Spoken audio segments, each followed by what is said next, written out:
Ang Armed Forces of the Philippines nanindigan ng mahigpit na pagbabantay sa West Philippine Sea sa kabilayan ng naging agresibong aksyon ng China laban pa rin sa mga mangingisda doon na mga Pilipino. May buong detalye dyan si Bombo Bea Piniza. Muling nanindigan ng Armed Forces of the Philippines na patuloy pa rin na nakabantay at mas pinaigting pa ang pagprotekta ng kanilang buong hanay sa mga teritoryo at mangingisda sa West Philippine Sea matapos sa mga naging agresibong aksyon ng China na nagresulta sa 3 sugatan ng mangingisda.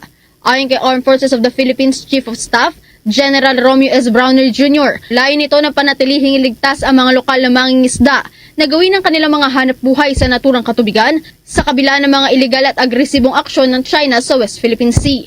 Anya, katuwang ng sandatahang lakas sa pagpapatupad nito ang Bureau of Fisheries and Aquatic Resources, Philippine Coast Guard at maging ang Philippine Navy na siyang sumusunod sa kani-kanilang mga gampanin bilang tagaprotekta ng mamamayan at ng soberanya ng bansa. Hindi na gray zone ang tawag natin dyan. Talagang tinatawag natin yung mga activities nila according to what they really are. So, illegal, coercive, aggressive, and deceptive activities. Ang response natin dito is whole of nation approach pa rin.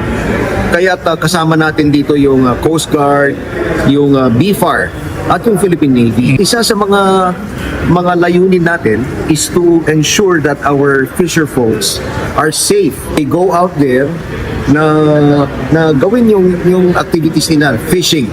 Kaya tuloy-tuloy naman yung ginagawa nating activities, pero alam na namin kung ano yung mga respective roles natin. The Navy has a role to play, the Coast Guard has a role to play, BFAR has a role to play as well. Giit pa ni Browner, bagamat hindi nakikita ng lahat ang kanilang mga aksyon laban sa pangangamkam na ito ng China, nanindigan ng Armed Forces of the Philippines na kailanman ay hindi nawala ang kanilang presensya sa West Philippine Sea.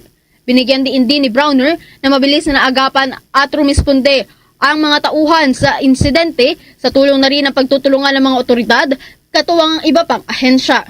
Actually, kung mapapansin po ninyo, every time na naglalayag yung mga fisher folks natin, ang kasunod nila yung BFAR. Yes. Yun po yung malapit. Yun yung mga nagbibigay ng pagkain, tubig at gasolina sa ating mga fisher folks. Susunod doon yung Coast Guard, kung nakapalibot dyan. But not far behind, not far away, is the Philippine Navy. Nagpapantay po tayo dyan. So hindi po natin pwedeng sabihin na wala yung Navy dyan. But yun nga ang gusto kong i-emphasize, lahat ng mga ahensya na ito ay may kanya-kanyang role.